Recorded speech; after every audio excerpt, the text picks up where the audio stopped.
di dalam short term berdasarkan pengamatan, pandangan, dan historical data dan probability terbesar yang sangat mungkin terjadi adalah dari level ini kita ngelihat. Halo semuanya, selamat datang kembali di channel Cuan Crypto bersama saya Niko. Terima kasih sebelumnya untuk teman-teman yang udah subscribe dan like videonya ya. Bagi yang belum like atau subscribe, bisa diklik nggak sampai 1 detik, karena itu gratis, teman-teman nggak ketinggalan infonya, dan juga saya doakan semoga trading atau investingnya lancar ya. Kali ini saya akan ngebahas Bitcoin yang sangat volatil banget mendekati the Fed interest rate decision yang jatuh pada hari Kamis tanggal 22 September jam 1 pagi WIB. Ini waktu Indonesia bagian Barat ya. Dan kita langsung aja lihat ke analisisnya. Bitcoin saat weekend kemarin itu sempat terjadi drop. Sebenarnya terjadinya nggak weekend juga sih, tapi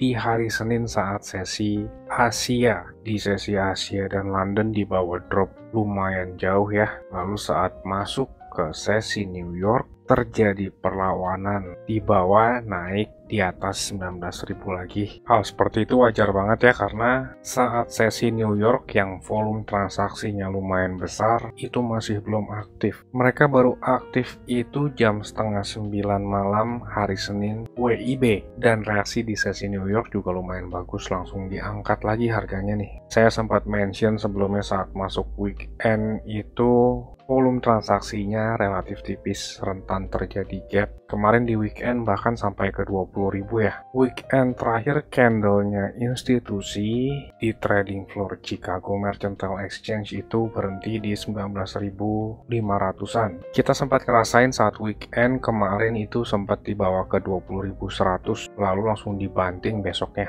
Kalau kita ngelihat di sini chart yang dipakai institusi dan juga chart yang dipakai exchange itu closing tadi pagi masih berada di bawah resistance yang sebelumnya menjadi support di harga 19.500. Sebenarnya kita ngelihat candle panjang atau buntut panjang seperti ini itu indikasi awal yang bagus loh, apalagi terjadinya di support. Artinya kan berarti ini support cukup besar dan dilirik dari berbagai sudut pandang antara trader maupun investor. Di sini kita ngelihat di area 18.700 sampai ke 19.200 sebelumnya merupakan area big demand. Harganya drop ke area sana, dipantulkan lagi, drop lagi, dipantulkan lagi, drop lagi, dipantulkan lagi, lalu drop lagi, dipantulkan dengan reaksi yang cukup besar. Hanya saja sekarang di bawah drop lagi ngetes ke support tersebut.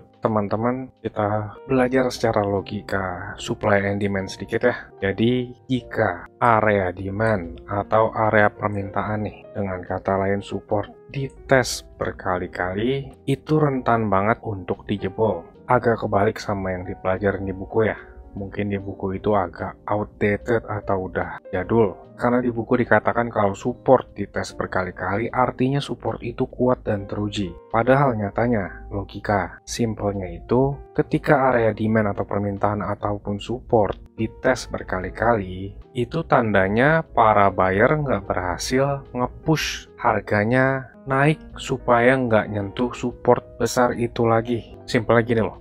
Misalkan ini support kuat, pantulan pertama tertahan, kedua ketahan, ketiga breakout membuat higher high dan higher low nih. Tanda awal yang bagus, berarti kita anggap ini support kuat. Karena udah banyak orang yang notice ini support kuat, saat harganya drop ke area tersebut lagi, dihajar naik lagi nih. Kelihatan dari reaksi price action. Candle yang terbentuk itu, para trader dan investor udah notice nih. 3 kali ngetes, reaksinya bagus terus. Tapi kalau dites 4 kali, para trader dan investor itu mulai ragu. Ini logika di belakangnya loh ya. Jadi yang sebelumnya orang-orang lihat ini support besar, pantulannya bagus. Tapi kalau dites lagi, kepercayaan mereka itu turun, dan yang sebelumnya banyak permintaan di area ini itu udah kebanyakan dikikis dari para seller, dan sebelumnya para buyer yang tertarik beli malah ikut-ikutan ngebuang barang saat terjadi pantulan.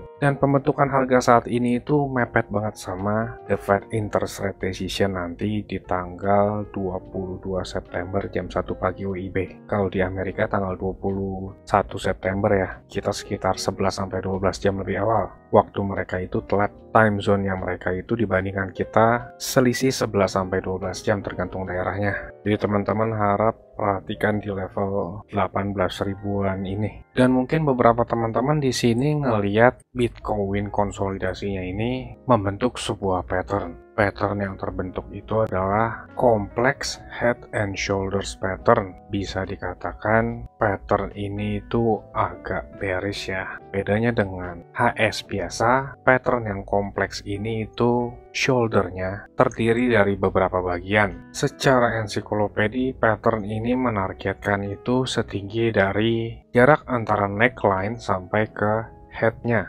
Misal terjadi breakdown, targetnya itu di kisaran 14.500. Jauh banget memang. Hanya saja ini belum valid. Baru valid itu ketika breakdown dari area neckline ini. Untuk konfirmasinya itu di bawah 17.600 atau di sini ya. Lalu untuk short term move gimana? Nah, ini agak tricky pertanyaannya karena ini bukan prediksi atau ramalan loh ya. Cuan kripto menganalisis berdasarkan historical data dan probability terbesarnya akan seperti apa. Bukan cuan kripto namanya kalau hanya bereaksi ngelihat kondisi market setelah terjadi. Itu sama aja kayak mindset retail loh ya.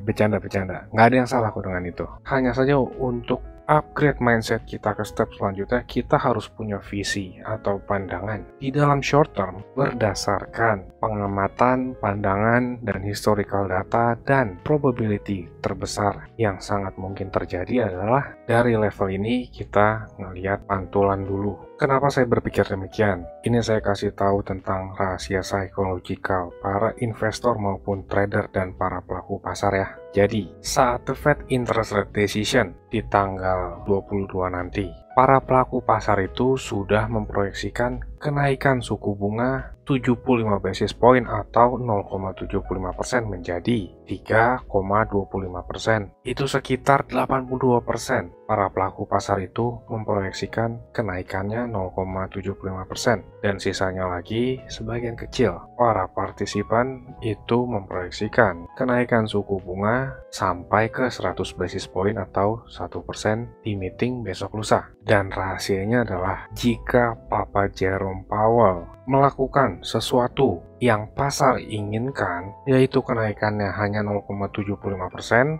reaksi para pelaku pasar itu akan positif dan membuat market hijau. Itu pernah terjadi sebelumnya di tanggal 27 Juli kemarin tentang Fed interest rate decision sebelumnya yang naik dari 1,75 ke 2,5%. Ini berbanding terbalik sama logika lo ya. Suku bunga naik tanggal 27 Juli, tetapi pasar kripto dan pasar saham itu naik. Seharusnya kan kalau suku bunga naik, artinya pinjaman makin mahal. Keuntungan perusahaan menurun karena rata-rata perusahaan besar itu punya hutang dan pengembalian hutangnya itu pasti kan mengurangi untungnya mereka. Tapi pasar kripto dan saham itu di tanggal 27 justru malah naik. Artinya di sini kan kelihatan perbedaan antara logika dan juga kenyataannya. Ya hal seperti itu wajar banget karena para pelaku pasar itu nggak suka proyeksi atau prediksinya mereka itu salah. Jadi misalkan kalau Papa Jerome Powell melakukan sesuatu yang mereka inginkan atau para pelaku pasar inginkan, responnya akan positif.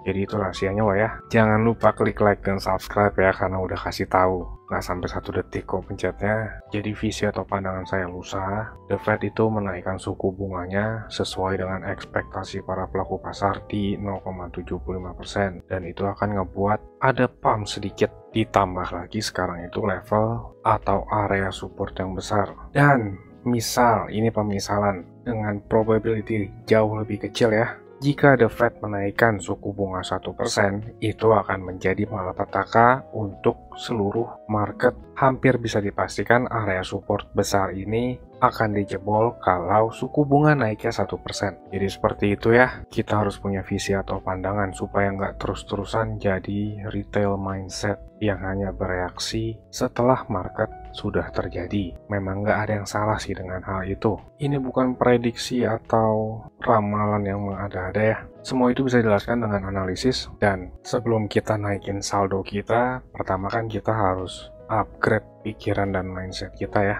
Itu ilmu umum kok di dunia nyata. Semakin berguna mindset dan skill teman-teman ya, saldo teman-teman ya makin banyak. Itu udah bukan rahasia lagi loh ya. Saya akan menyiapkan entry juga, tapi entry saya hanya saya sharing di grup Cuan Kripto ya. Di grup Cuan Kripto kita belajar tentang kripto dan analisis banyak koin sekaligus. Kalau saya mau masuk market itu saya bilang ke teman-teman member, saya sharing kapan saya masuk market, serta saya jelaskan juga risk reward rasionya dan juga alasan kenapa saya masuk di harga tersebut. Itu grup berbayar tapi murah banget. Gak sebanding sama edukasi yang teman-teman dapat, dan juga gak sebanding sama aset teman-teman. Murah banget kok, biayanya lebih murah daripada uang jajan anak teman-teman. Malah justru lebih mahal harga air mineral untuk perharinya. Dan bagi teman-teman di sini yang berminat gabung ke grup bersama kita, teman-teman bisa tonton klik video berikut ini. Saya tunggu di grup ya. Saya mau kasih tahu juga, Cuan Kripto ini ada grup Telegram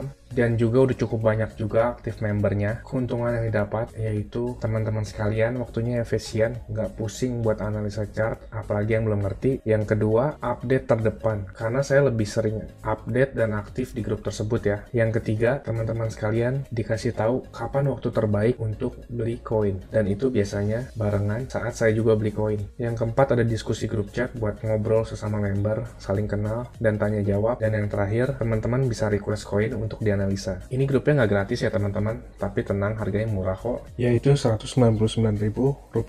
Tapi tunggu dulu karena diskon buat teman-teman sekalian jadi Rp99.000 doang. Atau kalau dihitung itu sama aja kayak Rp3.300 per hari. Ini biaya per bulan ya teman-teman. Rp3.300 tuh murah banget ya. Harganya sama kayak parkir di pinggir jalan. Tapi kalian bisa dapat manfaat yang cukup banyak dari grup ini. Ini harga promo ya teman-teman, cuma buat 100 pendaftar pertama. So jangan sampai ketinggalan ya. Karena tinggal sedikit banget slotnya. Teman-teman bisa ngeliat sendiri ada 92 member aktif, dan saya kebanyakan lebih aktif di grup ini. Dan juga setiap ada peluang saya selalu kasih tahu ke grup ini kapan untuk entry-nya. Bisa lihat di sini ada 3 video yang di unlisted dari YouTube karena ini khusus untuk member dari grup tersebut. Kalau kalian berminat, saya akan kasih link Telegram di kolom deskripsi. Kalian tinggal chat, saya berminat gabung. Ditunggu di grup ya. Capek kan beli pas lagi tinggi, jual pas lagi rendah? Ayo, buruan gabung grup ya. Saya pamit dulu, salam. Cuan Kripto, cuan terus.